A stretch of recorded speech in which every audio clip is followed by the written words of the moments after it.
Well, today is Tuesday the 17th in the year of our Lord 2023. We are here to talk about how we got here in the whole medical universe and what that looks like. People are talking about all sorts of stuff around what's medical practice and what's not, and what's good for us and what's not. And so we're going to talk about a little bit of that history here today. And one of the key players in this is a guy named Raymond Rife. Royal Rife. Royal Raymond Rife. Yep, that's him. See if I'm right here in a second. This is his machine right here. See this machine? Yes, I do. It has 15,000 parts in it. 15,000. They made a dozen of them, and no one can find them. And if they do, they find them with missing pieces. And I think you need every piece of the 15,000 piece puzzle to make it work. Because this is a natural light microscope that can see living tissue, like real stuff. Wow. Yeah, well, this is not good for the medical industry. So the guy we're talking about here is this guy. Yeah, I got the bill name right.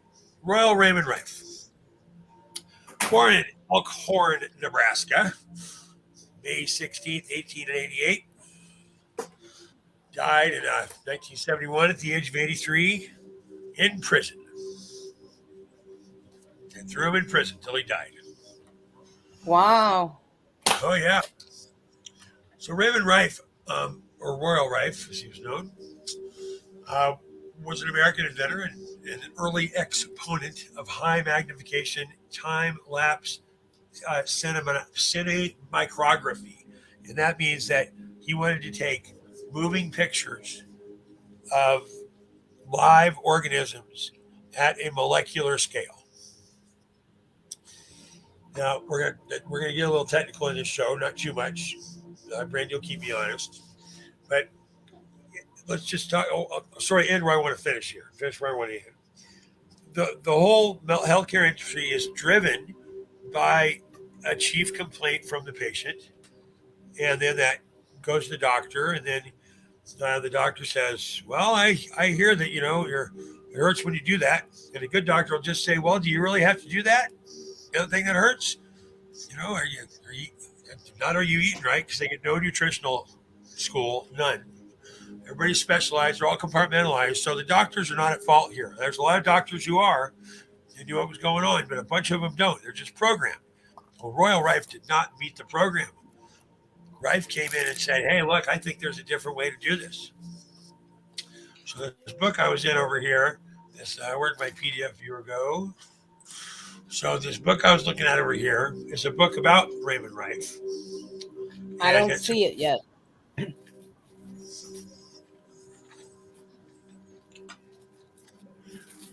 There you go. So this is from the Quiquet Journal of Microscopy. In 2003, this was a backwards writing, obviously, because Rife is dead by 2003 by 30 years, right? So right. What we can go through this, and this is not exactly a persecution of Raymond Rife.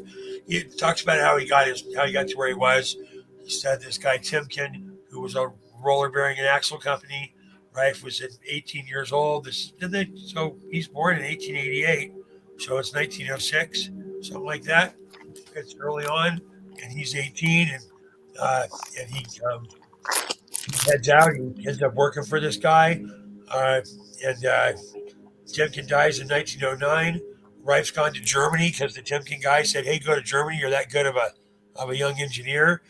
So, but here's where it gets sort of screwy because there's a lot of differing opinions about where was Rife, who was he married to, because there's this one woman, Mamie Quinn, who he was married to, but the Chinese Historical Society in San Diego has zero record of her, of the marriage and the family records. Well, here's where Rife gets into trouble. In the 20s, Rife worked on cancer with the aid of a light microscope stated to be more powerful than any other ever made. Okay, hold on. Cancer is a huge business, right? And the fear of cancer is a huge business. So Yes, uh, indeed. man, so 1 in 5 get cancer. 1 in 5 are touched by cancer. Like fear, fear, fear. Okay, so Rife is going to come against this. So he states that he's isolated a virus specific to carcinomas, and he calls it Bacillus X or BX virus. He was able to culture this virus outside the body by exposing it to ionizing rays under reduced pressure. As a result of this discovery in the 1930s, especially, he made a number of electrical machines which were said to generate specific tunable frequencies. Frequencies? Can't do that. By stepping through a range of frequencies while observing his virus particles with his microscope, he could find one which devitalized the cancer virus. You know what devitalized means? Not exactly. So if you're vital, you're energetic and you're moving and you're ready to go. That's right. Well, D means not. So you're not vitalized. So devitalizing a cancer cell sounds like the no bueno day for the cancer cell or the virus. It literally explodes, or at least becomes inactive in producing the disease. He described the experimental work, which created tumors in rats and then repeatedly destroyed them with his machines. So, put it bluntly, Raymond Rife cures cancer because he has this microscope. The microscope's the hold is the key to it. Okay, this is the sis boom ba baby, the Rife 3, the Universal. This was his masterpiece called The Universal, made in 1933. It's a contemporary photograph of this instrument. It's a shot made to impress rather than to inform. So they're saying, it doesn't tell you much. Holy crap, it tells me a lot. It tells me it exists. It tells me that, you know, it's cool looking. Looks like there's a lot of wheelie knobs and stuff. The original picture seems to have come from Rife himself and shows off the instruments in a way calculated to impress. So even this guy is slamming Rife. He says, I haven't seen a Rife 3 instrument, but I've seen an account of it from someone who examined it in detail. Here's another pic. So the other side of this is something called the dark field microscope. The dark field microscope is the way that it gets done. So I want to step through this, make sure we do this right. This is where I got my PDF from. So the microscope business is a really, really big business because you make money with microscopes and you sell them for a lot of money. So what's the first rule when I want to make something hard to understand, Brady? What's the first thing I do with the words around it?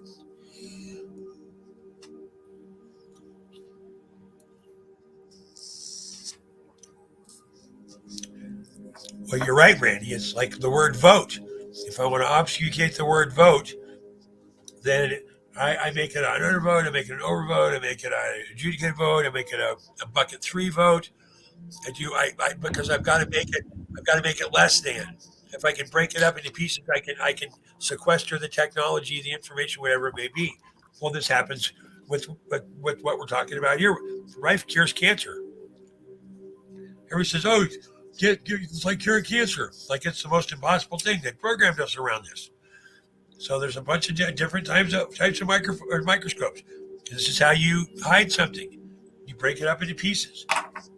Make people put the pieces back together, and if they try, you kill them by jailing them until they die. With Rife's case.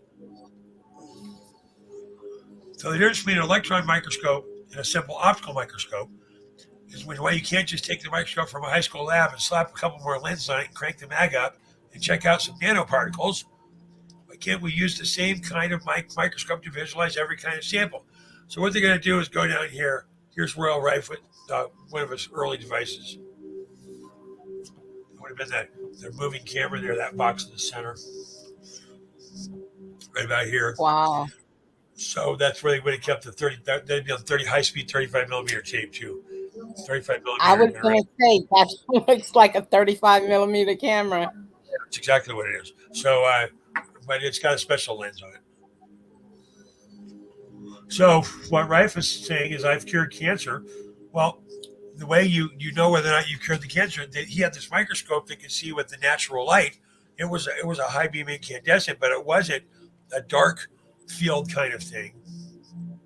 So Rife creates, and this is a product of what he's done. This is an actual organism, a bacteriophage, a virus, an actual picture. This is the electron microscope image. Or this is the electron microscope image, not the other one, not the Rife. Um, the microscopy is at the middle of the entire healthcare industry. Oh, we got to draw some blood and do some tests. Well, the test guide everything. Oh, the test says you have a fearmeister fearfoma. You have a fear. What would a blastoma and a fear be together? Would that be a blastophere? Yeah, you have a blastophere. It's huge. We have to operate immediately. Well, Rife could get rid of it in your body with vibration and frequency. So ultimately, the feats of Rife's so-called universal microscope were never replicated by any other scientist. Well, I'm sure they killed those guys too. So let's talk about how good this is. You know, it's got to be good if it's expensive, and I'm going to show you in a minute. It is expensive.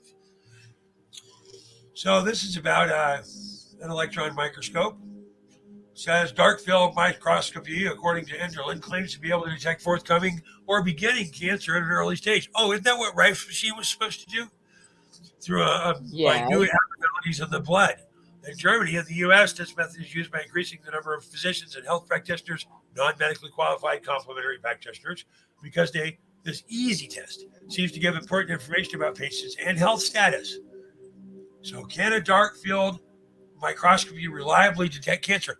Rife cured cancer. Okay. Oh, well, let's talk about this. In the course, as a prospective study on iridology, blood samples were drawn for dark field microscopy in 110 patients. Health practitioners with several years of training in the field carried out the examination without prior information about the patients. So it's called a blind study. 12 of the patients with present tumor metastasis, as confirmed by radiological method, which is a CT, a CAT scan, a magnetic MRI, magnetic resonance imaging, or an ultrasound, which is a sound-based engagement. They were correctly identified. Analysis of the sensitivity and the specificity for the pieces are said. And the predictive values revealed unsatisfactory results. So when they did their test, they didn't come back quite right. Well, what's the conclusion? Dark field microscopy does not seem to reliably detect the presence of cancer. Clinical use of the method can therefore not be recommended until further studies are conducted. Well, what about the second study? That's probably got to be better, right? I bet they're going to give us some better numbers. In 1925, a German zoologist, Gunther Inderlin, PhD, published a concept of microbial life cycles. His observations of life blood using dark field microscopy revealed structures and phenomena that had not yet been described. Although very little research has been conducted to explain the phenomena Dr. Enderlein observed, the diagnostic test is still used in complementary and alternative medicine. So let's test the inter-observer reliability. So an inter-observer reliability is based on the concept that you've got to, if you watch something, it changes. It changes. It can't be the same after observation only.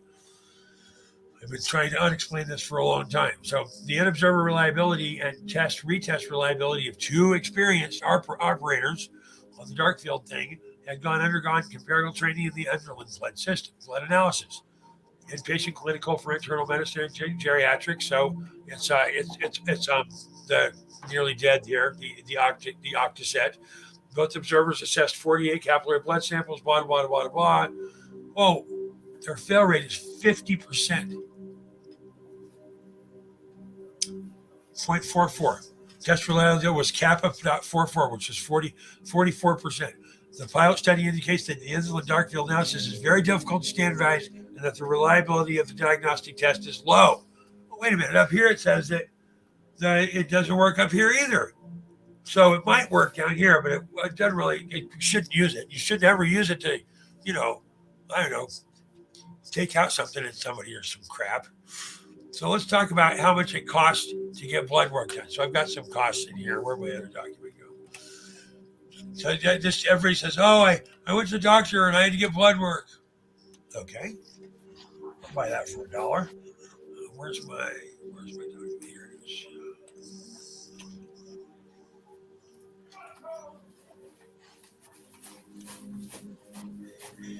Oh no, before we get there. So you'd think that, so what Royal Rife was doing is he was taking live stuff, and taking pictures of it, right? And it was working, and he was seeing it live. It wasn't. They say, oh, this sample's so much better. Well, let's talk about better compared to what. So primary fixation with aldehydes, which is a soaking, a hide like a formaldehyde. It's a reduction set. It's a volatile mixture mix. The secondary fixation, they're trying to freeze the state of the molecular components. Osmium tetroxide, oh, that's just lipids. All these big words. Every time you see really big words here, there's always oh, let's make a language they don't understand. Oh, we did the osmium tetroxide, the lipids. Dehydration series with solvents, ethanol and acetone. Those are both alcohols. One's a very, very effective drying agent, acetone. Then the drying, and then they mount it, and then sputter coating with conductive material. That means they drench it in something that is conductive because the electron dark field microscope uses electrical resonance to light up the components that are resonant possible through vibration integration. So you basically took this thing, you soaked it in the strongest soap you can get. You you soaked it again in a half drying agent. You soaked it again in a liquid drying agent. Then you dried it, and then you smashed the crap out of it and put it between these two conductive plate sets. That's not even close to alive? That's like saying, hey, I got a cake for you. But first of all, we're gonna wash it. We're gonna wash it off with a bottle of champagne, and then we're gonna pull all the air out of it or all the moisture out of it as much as we can, and then we're gonna smash it. And now I want you to tell me what the original shape of the cake was. No. So this is all you got to go through. That's why, man, this is hard. This is tough stuff. So what about uh, expensiveness? Well, the average cost of blood work without insurance is $432, but the price can range from this. Is just a Google question answer that the stream says. Uh, to $50 up front. Amazing. Depends on what test you're performing. Well, it depends. Compared to what? Compared to who's paying? There are several ways to lower the cost of blood work, such as going to a community health clinic or just do it at home. Just do it at home. We're going to make it up anyway. Oh, wait, I'm reading ahead. However, how accurate is the lab testing? Oh, well, depending on the test or the manufacturer and how common a disease, some tests can be incorrect as often as 50% of the time, like maybe mammograms. So someone goes and gets a mammogram, it might be 50% wrong, and they get a partial or complete mastectomy. And they got a plastic surgeon. It's I just a money grab. So hold on. I actually received information from a nurse about 2 months ago that there's a very high percentage that your blood work is never accurate. And how about never even touched? A bunch of times they just read the inbound and they give it as something to support the doctor's next step so they can keep their billing up. So Exactly. so you think something that could cost potentially $1,000 and could be as much as half the time wrong. Well, just total lab mistakes. What are we talking? Well, millions each year. A proactive approach can Well, help lower your risk for misdiagnosis. It's like, oh, how about you don't go to the doctor? Uh, it's estimated that 7 to 10 million patients receive inaccurate blood test results annually. 7 to 10 million patients. would you like me 35. to tell you a miracle? Yeah. My my father was diagnosed with very bad stomach cancer December of 2020. He's still alive. I was going to say, I Is heard him that a barking. miracle? I heard him barking just yesterday or today, didn't I? That's Yeah, right. that is a miracle. And part of it, because I know a little bit about this story, and part of it is because he had made his mind up that, you know what? I ain't going to do that. And especially during the So time true. and well, that decision Oh, that's yesterday's show. Sorry. Okay, so can the blood work be wrong? Short answer is yeah, millions, 7 to 10 million times per a year. Oh, but it's 35,000 labs. They're really complex. So let's just say you get cancer because they told you got cancer because they sent off your blood test that's 50% wrong, and it could have been a lab issue as well. You might be one of 7 to 9 million per year. $42,000 for a diagnosis. Some treatments can exceed 1 million. Oh, but most costs are covered. Most. What percentage of a 1 million do I want most to be of? I want most all of it, like all of it. Oh, it's much. Most of the bill is paid. How much do I have to pay? 10%. Oh, that's not bad.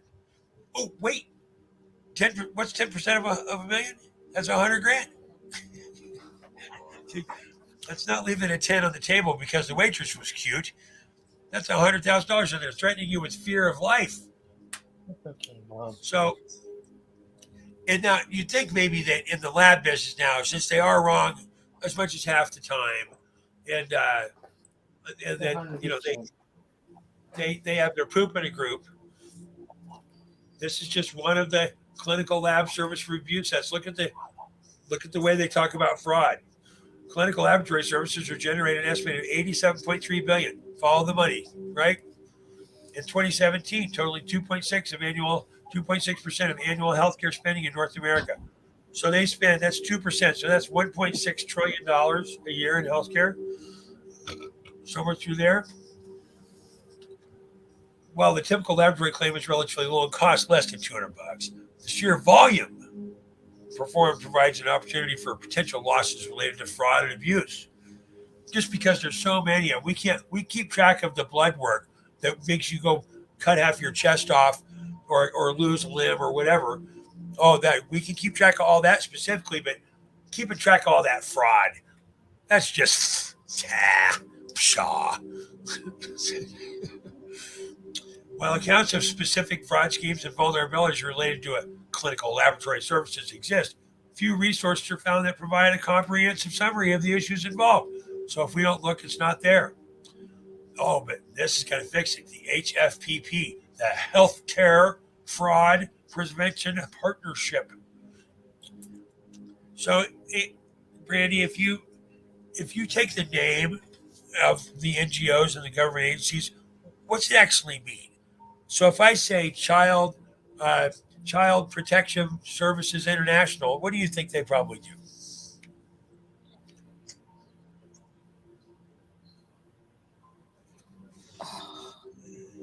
Okay, have a little mic delay on this then.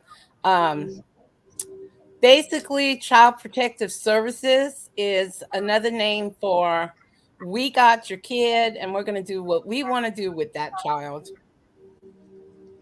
Your chances of if you're under 10 years old, uh, your chances of and your protective services or in that entire Catholic shuttle ring of refugee children and everything else, you have a 7 times greater chance of expiring before your 10th birthday.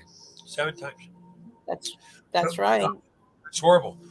It's horrible. 6 million kids a year. Okay, so the HFPP intends this paper to provide a starting point of long-term project to combat fraud and abuse in laboratory services. So I'll read that backwards. The HFPP intends this paper to provide a smokescreen for the long-term fraud and abuse in laboratory services. I'm just assuming here because that is the way it always is. They're going to review and recommend payer oversight. Oh yeah, those guys never even graft. So what I'm driving at here is that the way we do medicine right now is not what Raymond Rife said that we should do. He said that we should use a machine and get it done. So let's talk about this whole ease, disease, medicine, copay. This is all a big cycle, okay? And so you go and eat a bunch of processed foods, which it says they have all sorts of horrible things in them, including HKE. Just look that one up on your own, what this show is. I have an article I cannot find because my filing system is so perfect that talks about the true back end of Crisco. Thank you. Back end of Crisco, how it started. Well, I have I cannot find it. I think it's on a fragged hard drive. But either way, that it is a document that says that Crisco is leftover crank oil and high temperature crank oil that packs in and then it gets liquid at heat and then it resettles, which also keeps it from leaking and everything else. Well, uh, the big guys, Rockefellers, all those guys, they came. That World War One ends. They've got a bunch of this stuff left over. They're not going to use those tanks anymore. They're already planning the next war. They know what they're going to use. So they have just tons and tons of this specific crank oil left over. Well, that's what became Crisco. But I couldn't find the reference in time for the show. So I went down the front line with people actually that recognize some of the brands we're going to get to here. So you take the food in. We don't get good nutrition. Our water's fouled, our soil's fouled, our food is fouled. So it gets to us, and then then if we have enough time to go eat fresh vegetables and stuff, that's still not the greatest. Glyphosates have taken away the primary components of the amino acid chain that allow for your cells to actually engage and get truly made whole out of the nutrition that we get. So people buy fast food, they buy processed food, and this processed food's got all sorts of crap in it. Crisco's an example. This is somebody Not who. to mention, Go ahead. not to mention, anything planted would be sprayed with anything that's coming out of the sky. Oh, are you That's kidding me? There's polluted. runoff from all the Roundup that gets used. Roundup is the same thing they use in the crops for the soy and the corn. Glyphosates and deuterium are the two common components that make it most harmful. And what those two things do, and glyphosate's the look away. It's not the worst one. Deuterium is, and we don't know how to get rid of it. There's a couple of ways you can pull it out of the soil with plants, but they're GMOs as well. So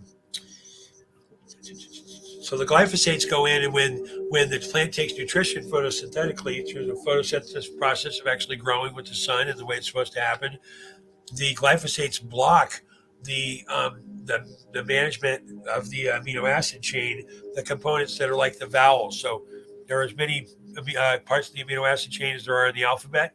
So imagine if I wrote a book and then I took out the vowels. It'd look like the same book. It has the same number of pages. The spacing would be different, and you wouldn't be able to digest the information. Well, you can't digest any of the nutrition in the food because of the way that our system is so foul. So I used an example. I found this during my Crisco research. I couldn't find my other document natively. This is a guy. He's a manufacturer of gun oil, and he is trying Fire Clean as his product. And he's trying to support himself because he lost a third of his sales when some influencer went up and posted, pay him for guns. That's what he said. Fire Clean doesn't have anything over Crisco oil. So the guy lost a third of his sales because people stopped buying his expensive gun oil and started buying Crisco. So I get that people like to cook in Crisco, and I gotta tell you, I've spent a very long time on farms in my life, and Crisco was always the thing you use for your crust if you wanted it to be right and everything else. Well, guess what? It's carcinogen.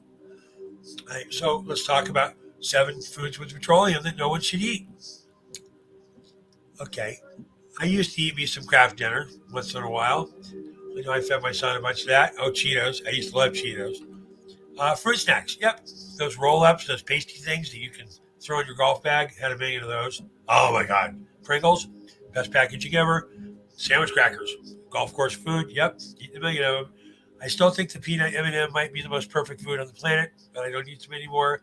And there was a portion of my life where I actually lived on Pop-Tarts. So you could get the knockoff Pop-Tarts at the time, 4 of those boxes for $1. I mean, this is a long time ago. And they were, I just loved them. You slather them in butter, and you could make peanut butter jelly sandwiches with them. And anyway, yep, I don't eat that anymore. This is all crap. This is what they call ultra processed food. Well, how much of it's ultra processed? Go look in your fridge. What comes in a box? That's ultra processed, okay? Oh, look, now here's 6 food that may increase cancer. Well, what did Royal Rife do over here? This guy? He cured cancer, did he? Yeah, he did. It says so right over here. that he had the rats. He did it in the rats. They always say we're just like the rats. No, that's the way we are the rats. Cancer's complex. It's complex. It takes a complex machine to tell you have cancer. There's a lot of types of cancer. You got to worry about all those types. It can't just be cancer. It got to be 80 different types. In fact, research shows that 80 to 90% of malignant tumors are related to external factors, like the food you eat. One of the most important lifestyle factors is your diet. Here's some stuff that could increase processed meats. And can I ask a question? At this Please. point, why would they want to tell us that it could be caused by this? I have the answer.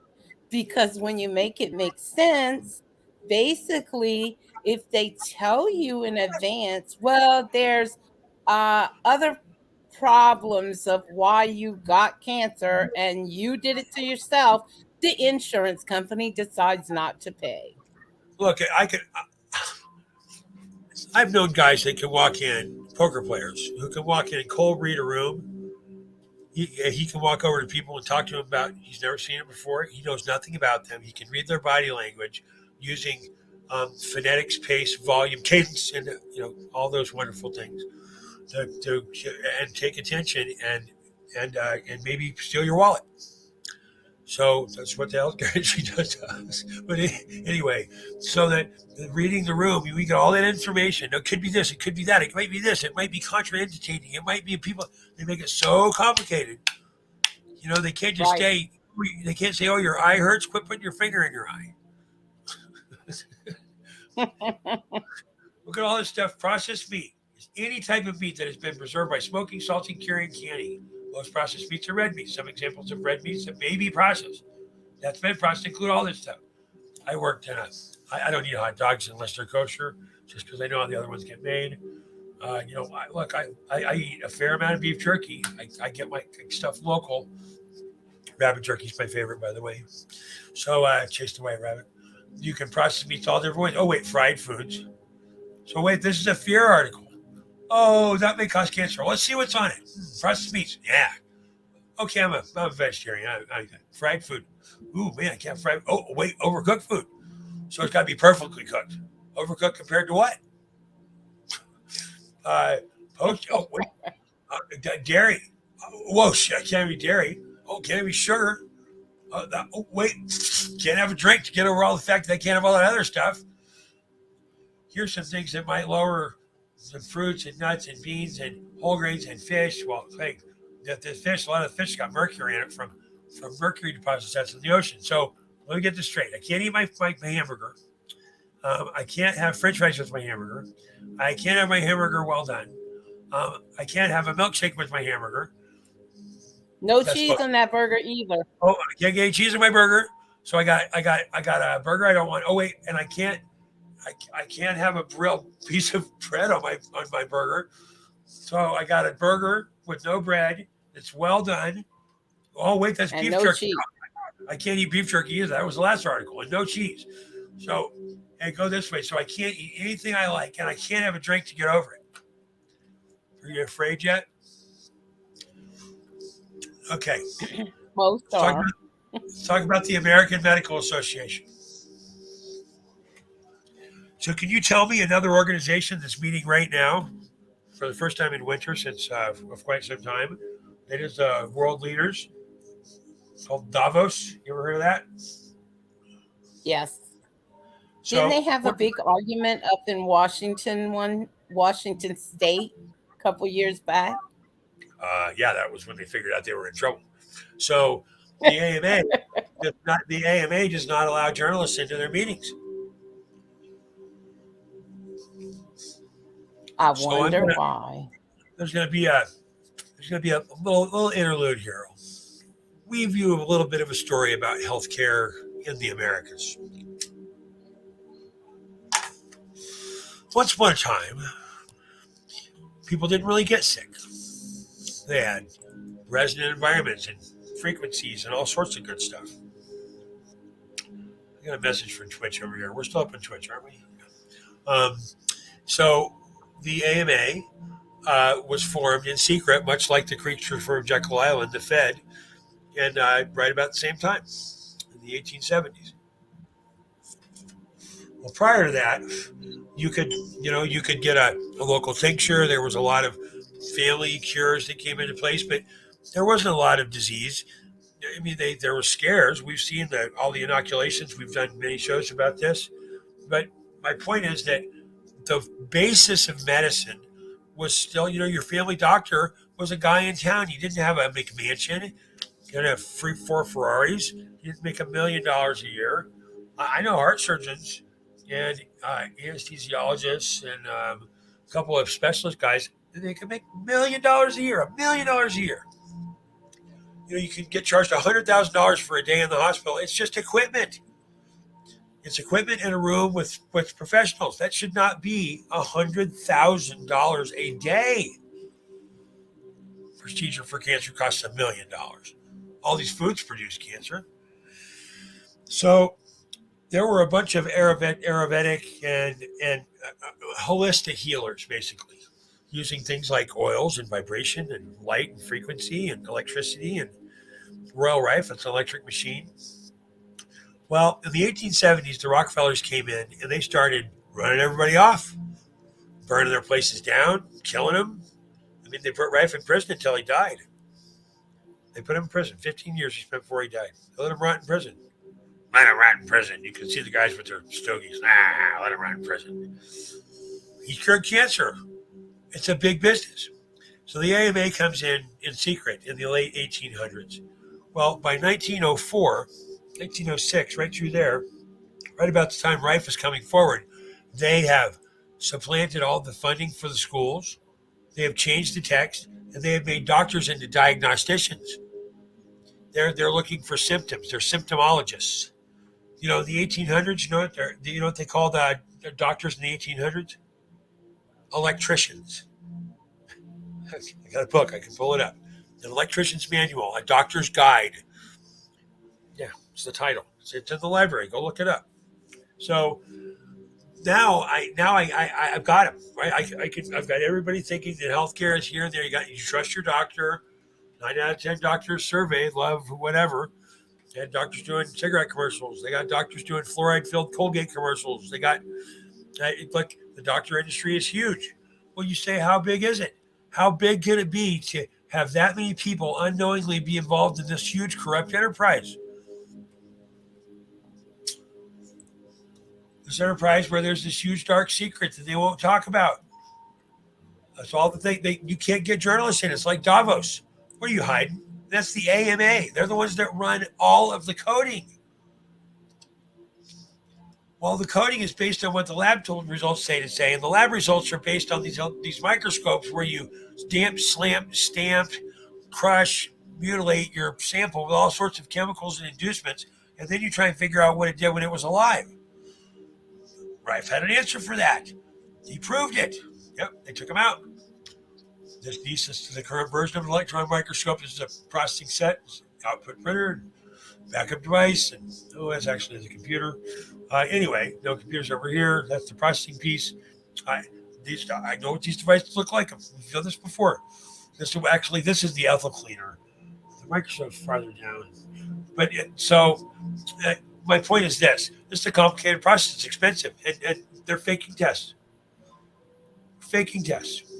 And this is one water. Oh, it's just the USGS water. We're 80% water.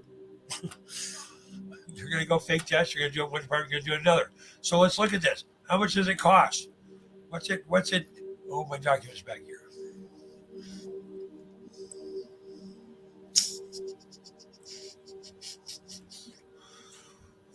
It's trillions, $6.2 trillion. It's about $12,000. Oh, that's our debt. I'm sorry. That's our national debt. 12,914. The healthcare industry stats. Here we go.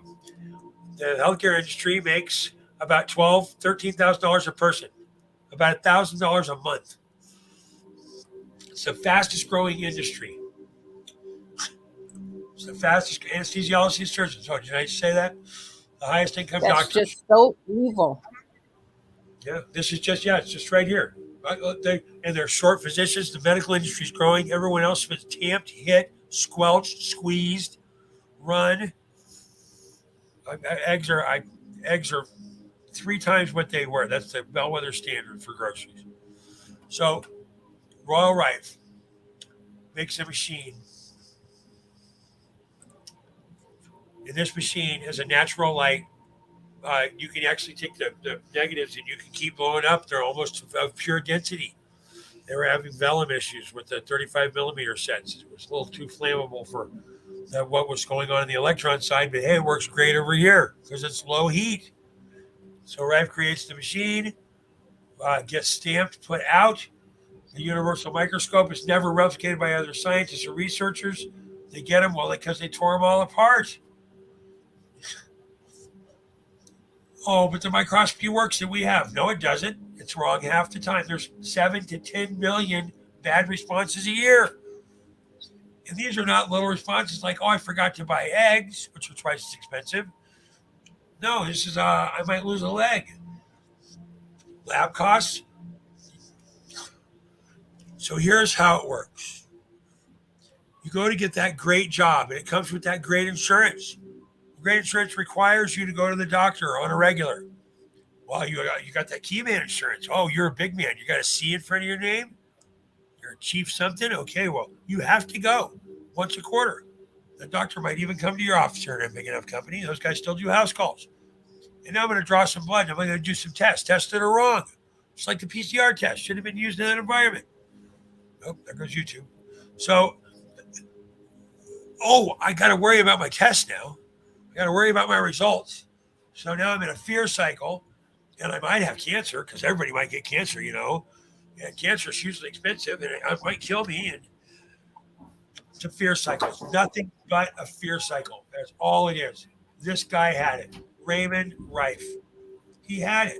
And what did they do to him? He died in prison. Rife's supporters continue to claim that impulses of electromagnetic frequencies can disable cancerous cells and other microorganisms responsible for disease. Most of these claims have no scientific research to back them up, and Rife machines are not approved for treatment by health authorities in the world. Multiple promoters have been convicted of health fraud and sent to prison. Multiple promoters? How about Royal Rife? How about Royal Rife? They killed him and put him in prison. So it's a big cycle. So you want to get out of the cycle? Go to the mirror. You can do it naked if you need to. And look at yourself and say, "Oh my God, you're amazing!"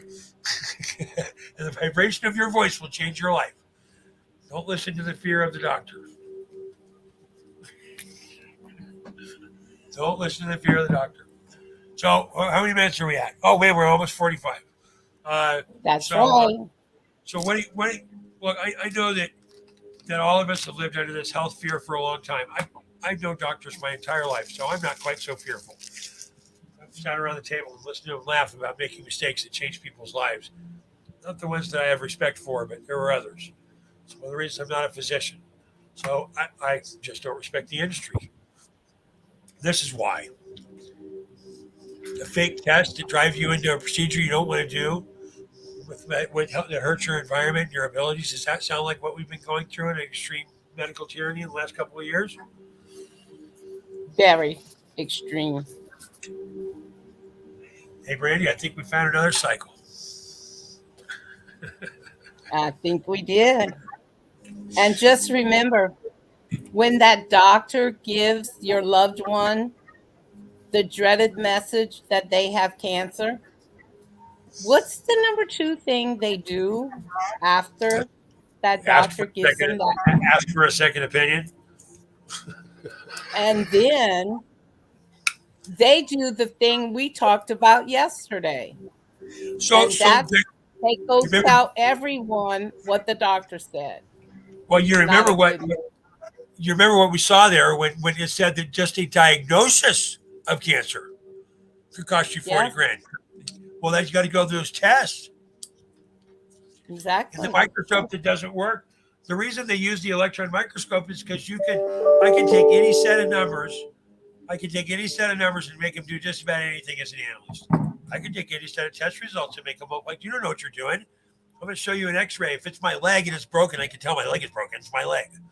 And if you show me an analysis of a cellular structure and you're not a chemist, I happen to be a pretty good chemist.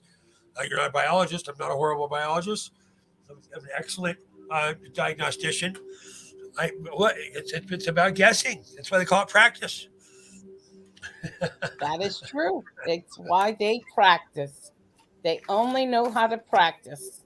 That's it. Practice the BS they gave, that everyone gave them. They just spread false information, allow you to go repeat it to your family members, and then what have you done? You have Increase the fear. manifested their fear. Yep, Yes. exactly. You're a pretty fart smucker. Well, Okay, we've hit this nail hard. Say goodnight, Gracie. good night, everyone. I hope everyone Good in the sound of my voice. afternoon. I hope everyone in the sound of my voice has a fantastic day and reminds themselves that they're amazing.